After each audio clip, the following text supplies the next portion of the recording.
안녕하세요, 최일입니다. 3월 31일 코로나 스페셜 시작합니다. 코로나가 만들 미래 세 번째.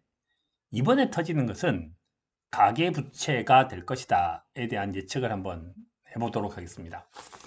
2008년 금융위기와 결국은 동일한 패턴으로 이어지게 되었습니다. 그러면 금융위기 당시 어떤 일이 있었고 그것을 어떻게 해소했는지에 대한 이야기부터 먼저 한번 해보죠.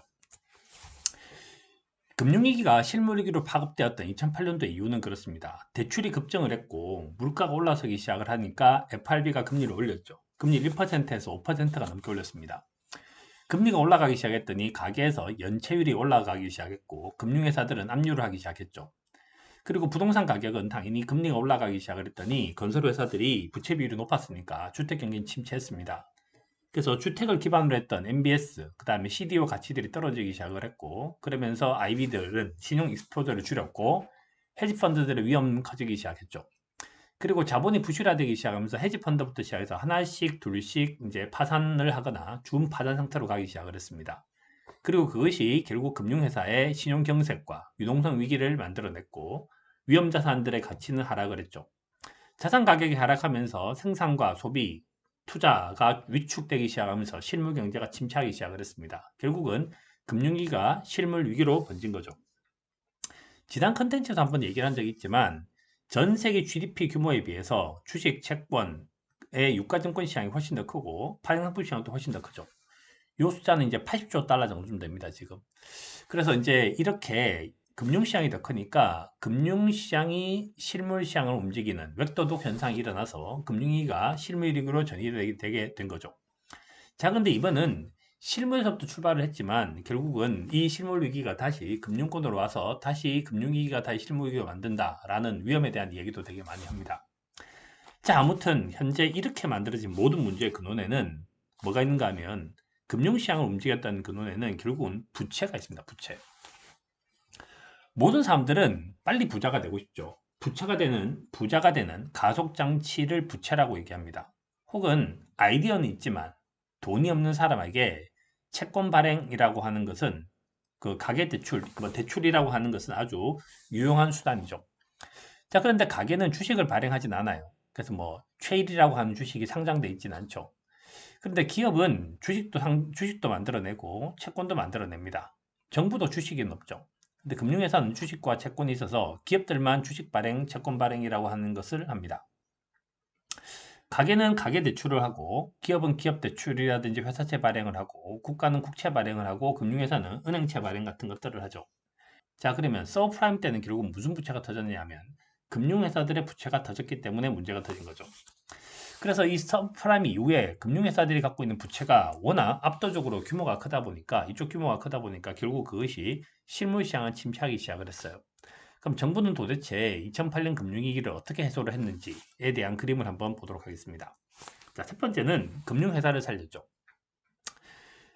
은행들한테 그 유동성을 공급을 했고, 두 번째는 공적 자금을 투입을 해서 은행들이 갖고 있는 부지자산을 사줬고, 그 다음에 공적 자금을 투입을 해서 금융회사의 자본금 사이드를 확충을 시켜줬고, 그 다음에 공적 자금을 투입을 해서 부실 금융회사를 인수했습니다. 여기서 부실 금융회사들이 하나 나오죠.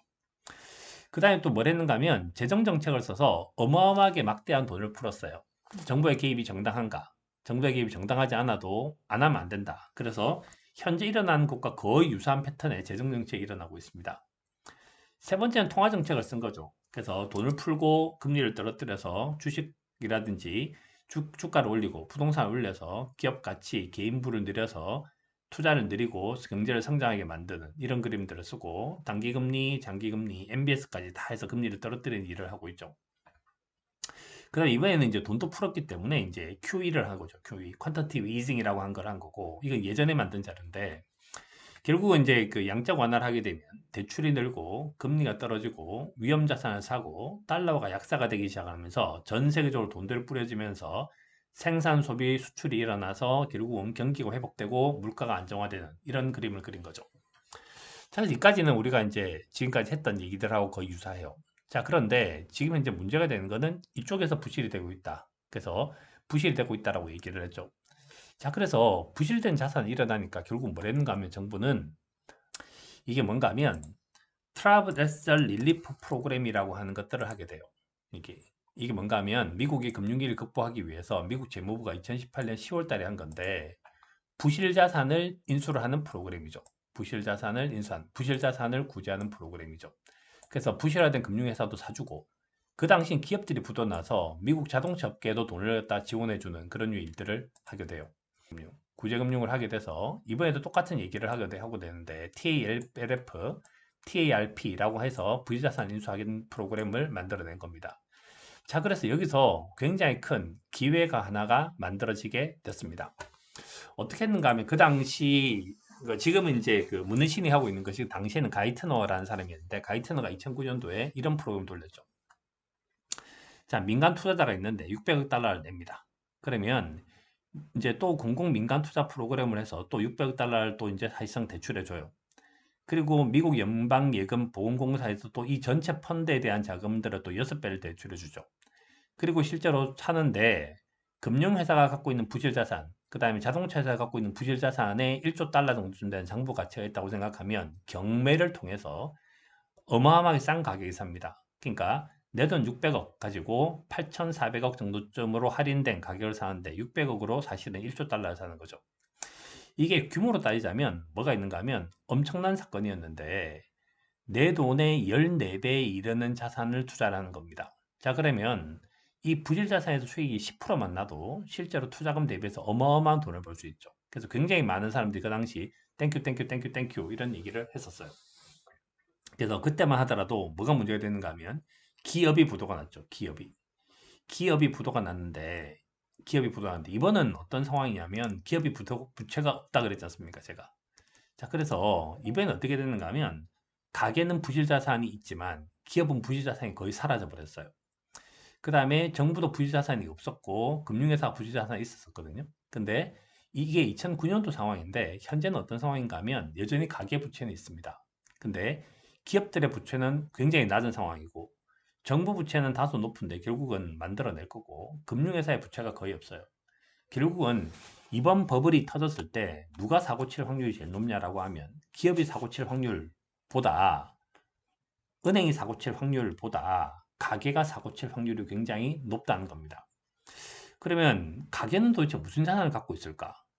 뭐 너무 상식적인 얘기지 않습니까? 전 세계 가변 자산을 봐도 부동산, 주거용 부동산이 차지하는 비중이 주식 채권이 차지하는 비중에 비해서 월등히 높죠. 그래서 우리나라도 마찬가지지만 대부분의 경우도 이쪽이 훨씬 더 높습니다. 자, 그럼 결국은 가계부채가 문제가 될 건데 타이밍에 대한 얘기를 먼저 하면 이렇게 됩니다. 자, 이제 우리나라에서 이제 가계부채가 문제가 되고 있다는 얘기를 되게 많은 사람들이 오랫동안 했었고요.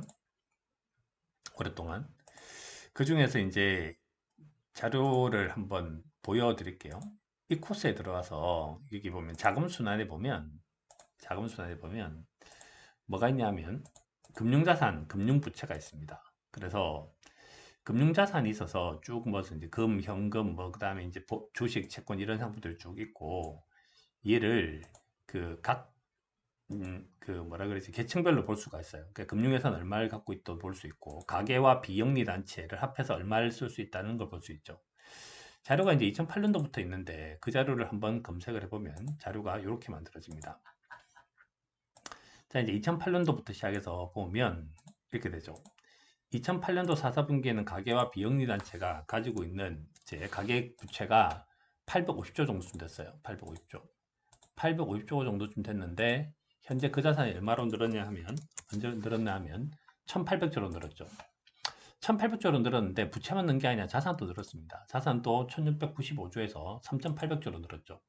이 3800조의 1% 하면 38조예요. 그래서 뭐 요즘에 뭐 가게가 어마어마한 돈들을 갖다가 뭐 만들어내서 그 주식 투자를 한다고 생각하는데 사실 전체 가계 자산의 차지하는 비중 생각하면 굉장히 미미한 거죠.